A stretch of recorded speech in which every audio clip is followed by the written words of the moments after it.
Зохиолыг бичсэн Хайтан. Дуу оруулсан Б. Оргилвалд. Нүд. 3 дугаар хэсэг.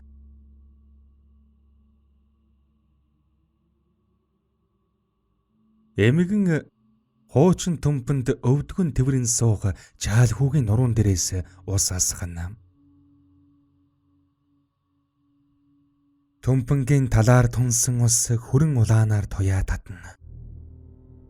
Хойд эцэгтэй болохоос өмнө хөөхөн мяраатай хичнээн сэргэлэн хүү байсан нь өнөөдөр ясан дээр тогсон арис шиг байдгаар нь турж идсэн байхыг үзсэн эмгэн додрон гасалж бас хүү шаналж байлаа.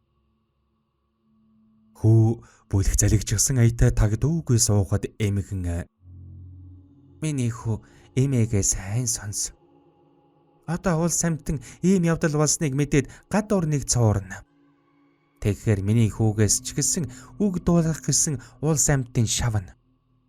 Тэгвэл миний хүү хөгшин ихтэрэн байсан л гээд байгаарай. Дуулав уу?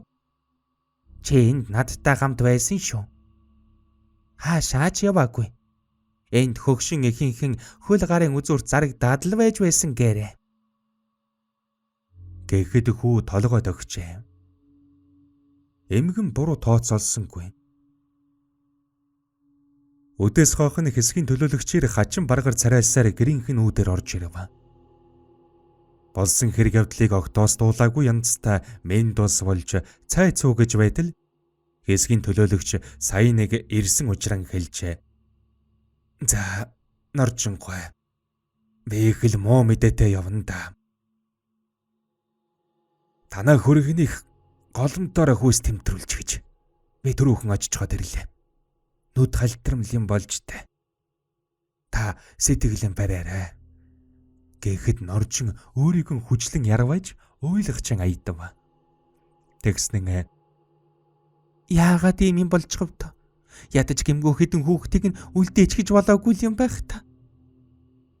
"Харин тийм ээ. Харамсалтай байна. Харин яаж азар том нь танаад байсан юм. Тэгээгүй бол тэр мо тэнүүлж алуурчны гард өрдөх нь гарцаагүй байж шүү дээ. Сахиус минь. Тэнгэр харна гэчний юм байлгүй. Тэглээгээд энэ үнчин амьтныг эцэг эхээ санах дүү нарыгаа өгүүлэх сэтгэлийг хэн дэвтэх вэ дээ. Ингэхэд хингэж хүний үр ийм бозар юм хийж цусан зам татуулж яваа юм бол доо." Сүүлийн үед шоронгоос хэдэн хоригдл оргосон тухай мэдээ ирсэн. Тэд л оргож босч явахдаа ийм хэрэг үйлдчихлээ гэж би хувьдаа гардаж байна. Гэхдээ сайн мөрдөж заавал эзнийг нь олж төрийн төмөр нүрийг үзүүлнэ. Та минь сэтгэлээ бариарай. Хэсгийн төлөөлөгчийг ийм хэлхийг сонссон эмэгний дотор он гойв. Төрсөн үрэн алдсан сэтгэл зүрхийг нь базлах чиглэн түүнээс үлдсэн ганц хүүг нь хэрэгээс мулталж байгаа дам баяртай. Гэхдээ хинч тавхан настай жаалхүү гэрийнхнийг нь тийм хэрцгийгээр тугдаалгачихна гэж санахгүй. Санаанд ч багтахгүй. Хэрэг явдал болсноос хойш эмгэн зээ хүүгэн өөртөлж явах нь холоогүй хянаж цагдана. Хүүч хэлэн дадчихсан аята хар цагаан дуугүй явдган болж хаа нэг үг ярихтан зэрэгцэн үе эмээтэйгэн хууж хөөрөн инээж хөхөрч хүүхэд зан нь эргээд ирэх шиг санагдана. Гэсэн ч эмгэн сэрэмж алдахгүй хичээн ямагт хүүгийн цагдах маягтай байх болжээ. Эмээ хүү хоёр нэг удаа хажууган суманд байх дорилог гээжин гэрт зорж очив. Өвгжөөр байрын энээр норжин эмэгний хүүгийн хөдөлсөөр маажган ирж явахыг харамгцсан хөмсгөн зангидж урдан гэгчин санаа алдлаа.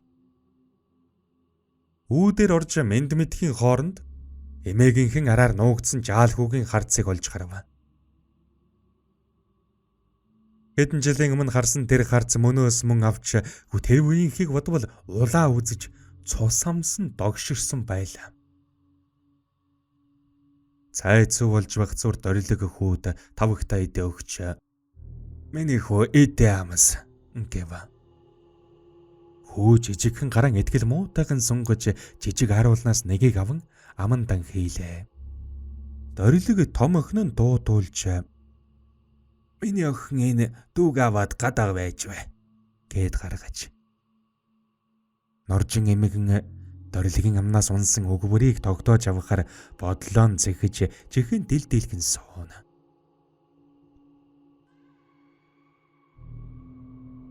Айхтар догширчээ.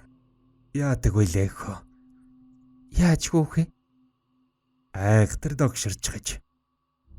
Ингээд байвал яваантан тандж аюултай болоод ирж байгаа юм. Хөгшин би яах вэ? Үздгээ үзчихсэн хүн. Өөхөд харамсах юмгүй. Харин энэ муу өнчин хүүгээл яаж үлдэн гэхээр яс хавдалцаад болж өгөхгүй юм. Таач яах вэ? Нартын чамаар гайлгахдаа л гайлна. Наад хүүхдий чинь нүд болгоон байжээ. Энэ хэвээрэн байвалч уул самтны хараан дөртөд муу зүг юмд хорлогж хуйлгэж зовж байна. Яадаг вүлээ? Болдог бол ухаа тавгсан. Хэл ам хамаг муу юмнаас л хол байвал хараагүйч болсон хүүгэн хөдлөөд л явахсан. Да тийм муу юм бодохын хэрэггүй. Халуун цус улаан махал бүү үздэг бай. Аман дорох нь битгий хэл алсаас харахын тэндэл эргээд улан гасаад унахгүй. Том болтол нь тэрнээс өөр харгацаа хүчиг алгадаа. Дорилог минь нэгэн тийм тавилан төрснийг чи бид хоёр хоёул мэдэж байгаа. Гэхдээ хүүгийн минь тавилан заяаг үзэж нэг төлөг тавиад өгөөч. За. Дорилог ард буу авдрынхан баруун доод ёроол руу гараан сунгаж арис зүүж ойсон жижиг дааван ууд гарган ирэв. Түүн дотроос алаг гэрэн өнгөтэй олон чулуу гаргаж ирээд дийлэнгийн хормоо дээр дадлаа. Сэвтэ чихгүйхэн шиг байвал чи давгүй. Харин улаан махны хорог ягштал сайн барих л чухал байна та. 20 нас хүрээд ирэхээр өөрөө хаанта энэ юмныхан учрыг олчих юм байна. Тэр болтол сайн зааж зүглүүлж байхгүй болж гориг үйтэй. Гэсэн Дорилгийн үг Норжин эмээгийн дотроос гарч өгөхгүй байсаар гэрийн бараа харав.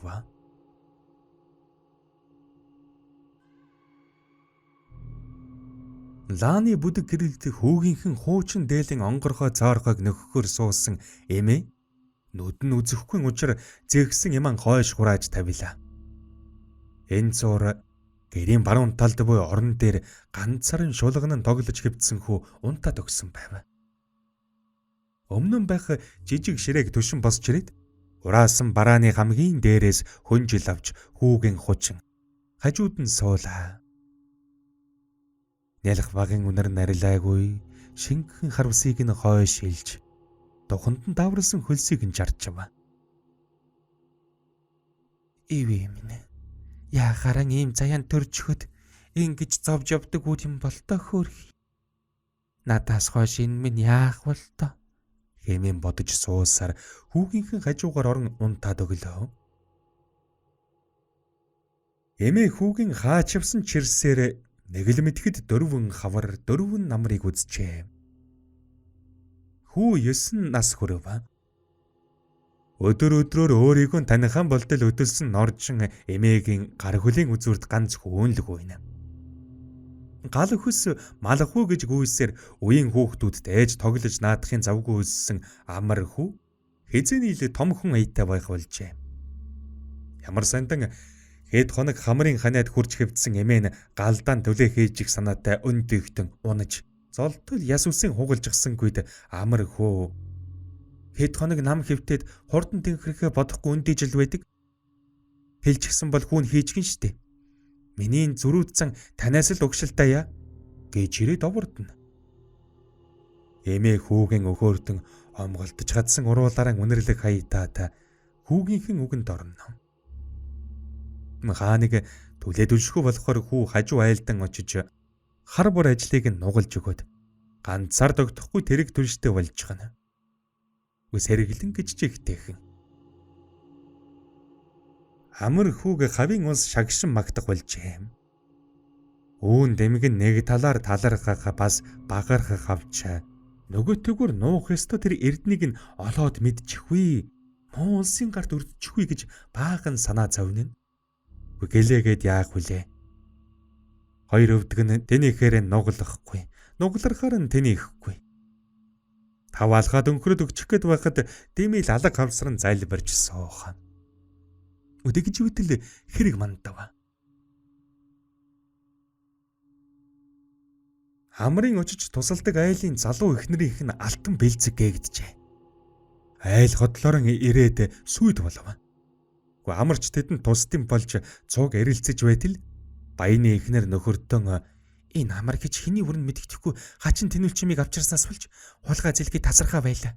Холтоогүй байгаа тэр нь барьж шалгаавал бэлзэг нэмэн сурагч чадхуун гаргасан.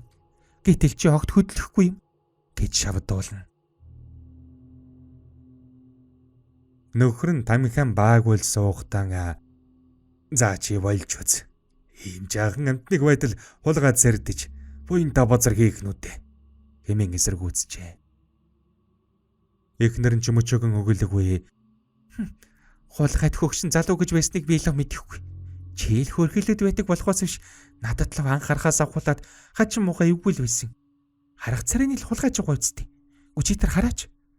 Нүдийг нь зих хийчихэд бүр нэг яах вэ чамайг гайгүй дээ. Хэмээн хөмхийг нь зуугаад гарч одов. Төдөлгүй гэрийн гадна хүүхэд орилон уйлах, эхнэрийнх нь хашгирчих загнах дуу хадав. Гэрийн эзэн гараад очтол эхнэр нь амрыг шилбүүрээр балбаж явах нь тэр.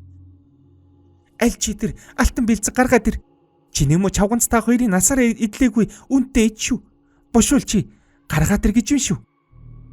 Би аваагүй штэ. Битгий худлаа хэл.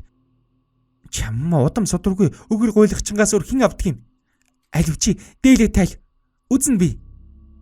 Би аваагүй гэдвэн хүний гүтгэж гөрдөг чинь хуйлдаа шүү. Гээд бүсгүй нүдрүү цоригтол харжээ. Үүнд баахан эвгүйцсэн хүүхэн улам занчиж чи юм уу? Миний өөдөөс хялалцсан гинэ. Наад хоёр нүдийг чинь угаар нь ухаад авчихъя гэж улам уурсан дайрна. Гэтэл хүү баруун зүг 3 уулд авч голороож очсон айлдаа далдур өгөөд ирсэн байна. Буцаж ирэхдээ мөрөөн буруулж зүүнээс жалаг гадлаад ирэхдээ гарахуус нь л вэнштэй гэхэн тэр. Энэ үгийг сонссон гэрийн эзэн эхнэрийн хаашаа явсныг тэр дорн ойлгов. Хамаг үннийг нь хэлж оргисонд эхнэр баахан бантавч барьсан шилбүрийн тавьсангүй. Хүүг нүүр нүдгүй ороолгоно. Гэрийн эзэн тэсэлгүй хашгирч эхнэрийн дуудан гэрвдэн ороод явчихлаа. Төдөөдөлгүй гэрээс бүсгүй хүний уйлах дуу нөхрийнх нь хашгирахтай хоршин дуулдаад эхэлжээ. Зүүдлээрээ гүнж зэрэг зохиолыг бүтэн хувилбараар сонсохыг хүсвэл Mbook аппликейшн болон Mbook вебээр сонсороо.